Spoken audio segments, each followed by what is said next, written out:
I'm very much honored and moved and excited to be here. I haven't given a presentation for some time, so I was a little bit nervous, but I have to say that almost everyone in this room is a friend, and I've been given so many hugs at the beginning of this event, and I mean, my God, the poster for this event is this cute puppy, so you can't get more, love and support. When I was thinking about what I could share with you here this morning, I thought I would start with a short story or introductory anecdote. So I was actually originally invited by Marcel to speak at last year's September Creative Morning event. And that event had the theme of magic. So as you know, every Creative Morning event has a theme word. And the theme for that event was magic. And I was so excited. And I felt so related to that theme of magic, and I even thought about, all sorts of insights that I could share about design and magic and creativity. But unfortunately, as that September approached, it appeared that I was not going to return on time from my travels to give that talk. So I wrote to Marcel, and I suggested that, instead of giving the talk here at Hansen, that I would just broadcast my talk from the ashram in India, where I happened to be staying at the time. And I thought, it was such a cool idea. And unfortunately, I was a little bit disappointed. So, by the way, this is the ashram. And I was a little bit disappointed when Marcel wrote back, and she said, yeah, politely declined. She said, no, ayelet, that's probably not the best idea. So we had to postpone that talk.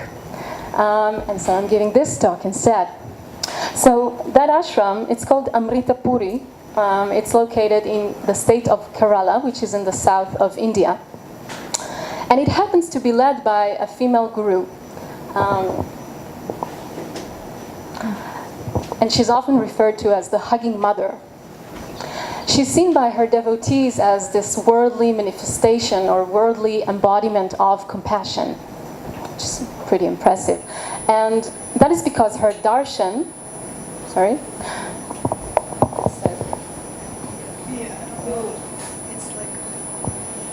Can you hear me like this? No? No seeing? Oh, sorry. It's okay now. No? Yeah, it's the speakers are a little dusty. Is it okay now? Yeah. Okay. So she's known as the hugging mother because her darshan, or her divine gift to her devotees, is that she hugs them. She hugs her devotees and she hugs everyone. And that is actually a lot of hard work for her. So she's been known to give hugs sometimes for 18 to 20 hours a day for 6 days a week. And she has been doing that for many, many, many years. And I can tell you, I've seen it with my own eyes, it's really impressive and moving to see. You see long lines of men and women waiting to kneel down before this guru just to get a single hug that can last something between 3 to 5 seconds. And most people just burst into tears by the time they get out and up of that hug, because it really is moving. I mean, as adults, how often, do we get to experience something like that? To have, to feel this wave of compassion that is being felt for us and only for us for a duration of 5 seconds. So I think it was probably one of the most moving things that I've ever seen. Oh, that's nice. And it is with compassion that this guru has established one of the biggest ashrams in India, with more than 2,000 devotees living on the ashram grounds at any given moment, at any given time, and many, many more devotees all around the world. And so, I thought it was a little bit amusing or appropriate, or I don't know, maybe it's achieved with the divine guidance of this guru that, I didn't get to give that talk about magic, and I'm giving this talk instead, with the theme being compassion. So, here's to you, Amma. That's her name. And this guru, Amma, leading this ashram, she also established her own NGO, which is called Embracing the World. Embracingtheworld.org is the URL that you can look for. And this NGO uses donation money to provide humanitarian work or to do all sorts of acts of charity all over the world. Sorry. So they've been helping tsunami refugees. They've been building housing for thousands of tsunami refugees. They're helping the poor. They're building homes for orphans. They're helping Indian women get paid work. And they've even established huge things like universities and hospitals that are accessible to the poor in India. And they're also been doing things all over the world, reaching out in times of crisis. So, really amazing work. I'm not good with this. So this is the ashram again, and the ashram itself, the facilities, it functions as a sort of a small village or a kibbutz, if you like. Well, not so small. It's actually pretty huge. But everyone who comes to stay at the ashram, even if they come only for a short visit, are asked to contribute to the work that is needed to keep this ashram going, okay, to keep it functioning. So when you join an ashram or when you come to stay, even for a short while, you're asked to do a work that is called seva, or karma yoga work. And according to the tradition of Hinduism, karma yoga, because it helps one to purify their mind, karma yoga is one of the paths to spiritual liberation. And so, I don't know if I'm sure some of you have seen the movie Eat, Pray, Love, or read the book. So you might recognize this scene where Julia Roberts is scrubbing those endless floors of the ashram where she's staying at in India. So that is a kind of karma yoga. Okay, so It's not the same ashram. No, it's not the same ashram. No, that one was, I think, more in the north of India, and smaller, much smaller. So karma yoga can be anything from cleaning to cooking to doing the laundry, things like that. And in an ashram that is as big as the ashram I was staying at, it can even be all sorts of administration stuff, like, or even fun stuff, like running yoga classes for foreigners that come to visit the ashram, that is physical yoga, or volunteering in the ashram's information center, because it really is a huge ashram. Or translating marketing texts for raising funds for the ashram to, all languages. So it can be a lot of things. And when I was staying there, my own karma yoga, lucky for me, was to give daily UX and design lessons. Sure beats scrubbing floors. It did. Yeah, I suggested that. So my karma yoga was to give daily UX and design lessons to the ashram's in-residence front-end developer. They have one. They have everything. He was, of course, also a devotee of the guru, living in the ashram. So his name was Dwight, a really sweet fellow. We became good friends. And, Dwight was really excited to learn UX, which was fun for me. And I guess, he was also just happy to have someone who speaks English with whom, he could discuss the design of the website, because how often does that happen? And for me, I was really thrilled just to be in that place and feel useful, but also to to feel that I was lending my skills, specifically design skills, to this huge humanitarian operation, in a sense, a humanitarian operation that was doing a lot of good in the world, and I was, lending my hand to that operation for a short while. So that felt really, really good for me.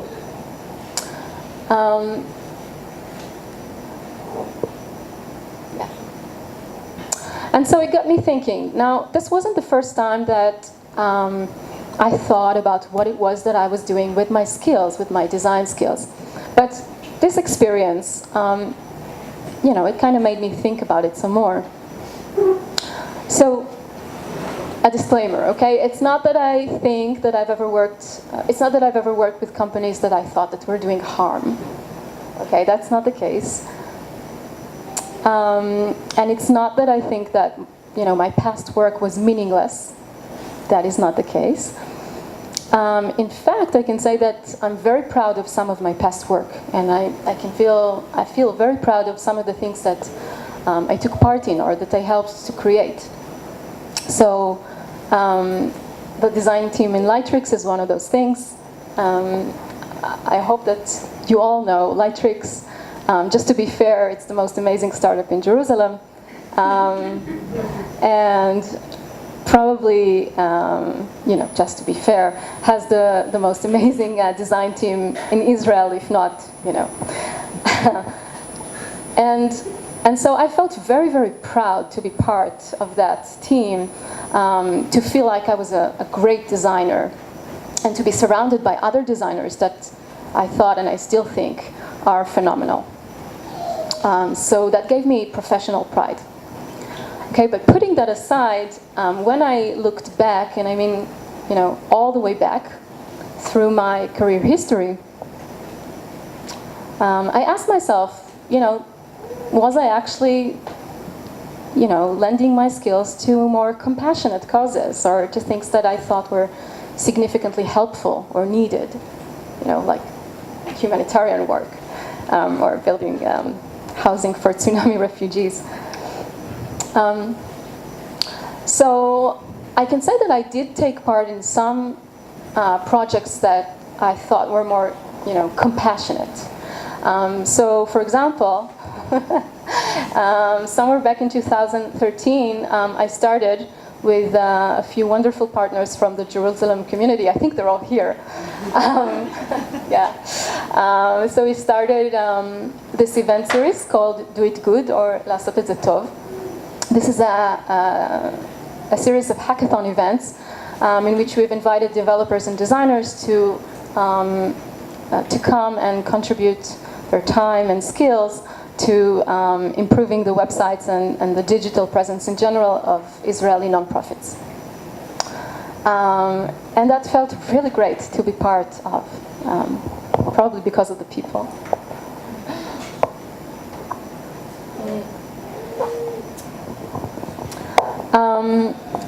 And besides from that, I also, I did similar kind of volunteering in other hackathon events or opportunities. And still, I wasn't sure that, most of the time I was lending my skills to causes that I thought were significantly helpful. Is the sound bothering you? Okay. It's the speaker talking. Okay. I have a confession. I like to read self-help books or self-development books. I find them inspiring, some of them. And it was my observation that, in the past decade, there have been, it was really popular to write and read a lot of books about happiness and how to be happy.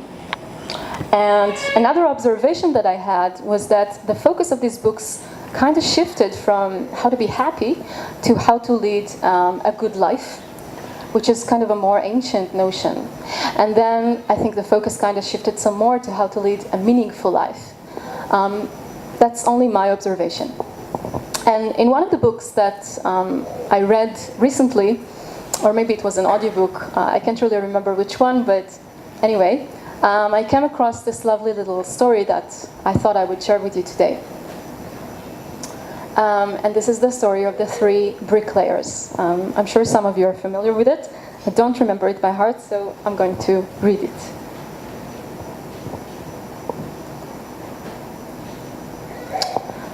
Okay, so a man came across three bricklayers, or builders, who were working at chipping chunks of granite from large blocks. Three men who were, preparing bricks. And then the first bricklayer, he seemed really disengaged. He seemed, not to be interested in his work. He kept looking at his watch to check the time, etc. And so when this man, the visitor, approached him and he asked him what it was that he was doing, this first bricklayer said, what did he say? He said, "Oh, I'm laying bricks, and right now I'm hammering at the stupid rock. And honestly, I really can't wait till 5 o'clock when I can just go home." Now, the second bricklayer, he seemed to be more interested at his work. And when the visitor approached him and asked him what it was that he was doing, this second bricklayer said,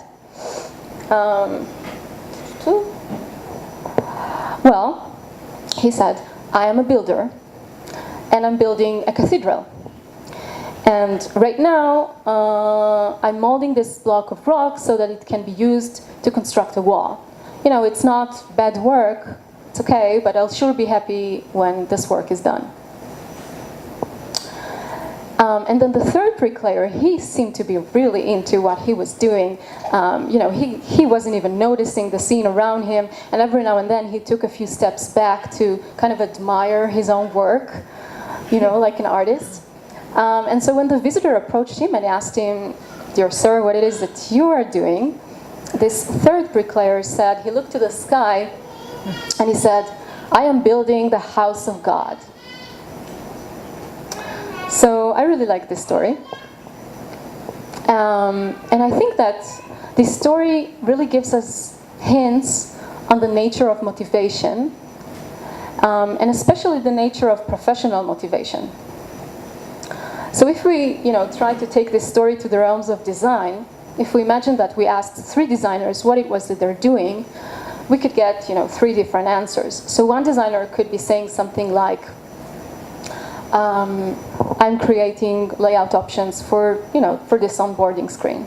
So that's technical, really. And then a second designer could say something like, "I'm a product designer, and I'm working on this app." So that's more professional pride, right?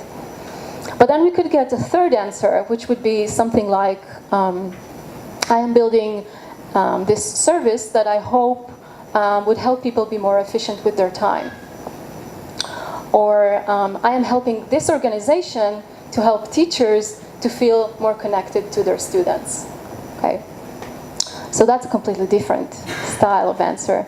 And we can imagine that this kind of, that a designer that would give this kind of answer probably feels much more fulfilled with their work.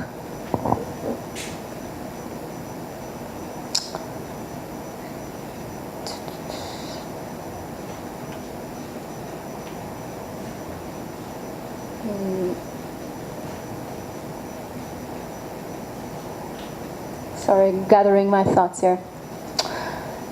So indeed, when this was researched, one of the main parameters that were found to impact motivation in work beyond a sense of autonomy and a sense of mastery of one's craft was the sense of having a calling, or feeling that the work itself was valuable, not just because it's good work, but because of the context of the work.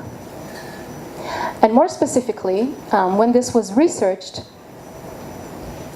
it was shown that the people who were most satisfied with their life's work were those that constantly felt that their work has contributed to others.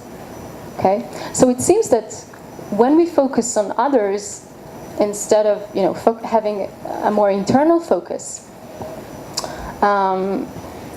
we get to be more fulfilled with our work and in life in general, at least according to what research says. Or in other words, cultivating compassion as part of our view of work can make us feel more fulfilled in our work. At least that's the translation that I'm giving to this. And I wanted to add another thought. Specifically about cultivating compassion in design. So I'm sure many of you are familiar with the concepts of design thinking or user-centered design.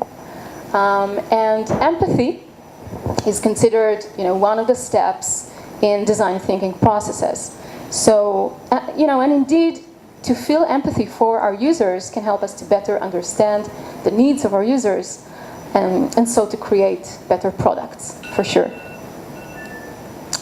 But the kind of compassion that I'm talking about here today, I see it not so much as a design tool, like empathy in design thinking, but more of a design fuel, or the fuel that is needed to not just achieve great products, but to actually, go through the very long journey that is needed to complete great products or to get to the finished product.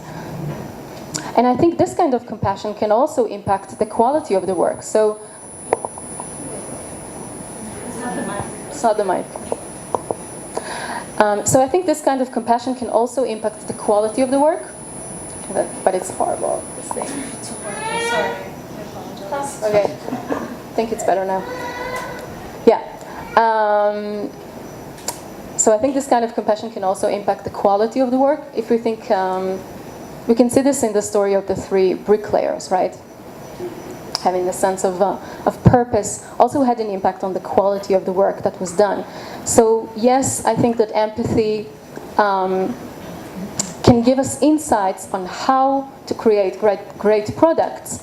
But the compassion that I'm talking about, can get us to strongly want to create great products. If you're with me on that. And I think that goes a long way. Okay. So where does this meet us? איפה זה פוגש אותנו? Well, I can tell you where this has met me. So I had the time to contemplate my own professional path, lucky for me again, and I realized that, I probably would still want to do design and UX work, but that if this was possible, that I would want to do design and also try to contribute causes that I thought were more significant or meaningful. And so I started highlighting, thinking about what were the causes that I thought to be meaningful, what was meaningful for me. And if you're curious, I came up with all sorts of things, things like the well-being of others and specifically the emotional well-being of others, things like fighting narrow-mindedness, more efficient education, things like that. And then after causes like this came causes like animal liberation and global warming and things like that. And these causes came later for me, not because I think it's less important to free animals or something like that,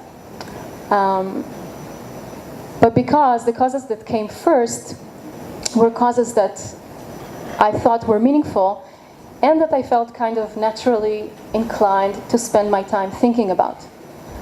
Okay, and I thought that, the combination of the two is important. So after that, when I was being offered opportunities to, work on different projects, little by little I found myself more intuitively saying no to projects that were not so much aligned with these thoughts and notions, and saying more maybes and yes to projects that were more aligned with this. And so lately, I've said yes to working with a startup that strives to improve diabetes care given to diabetes patients. Now, I have to say this is not exactly fighting narrow-mindedness or something like that, but I do feel relatively internally aligned with this sort of work, which feels pretty good. And another interesting thing that I can share about this is that I now have to think about new kinds of KPIs. So I still have to think about how to convert users, but I need to consider all sorts of other KPIs, like how many users have lower levels of HbA1c, which is just an indicator that points to how many users are healthier, and how many patients will suffer less from long-term diabetes side effects. So I think that's kind of cool for me.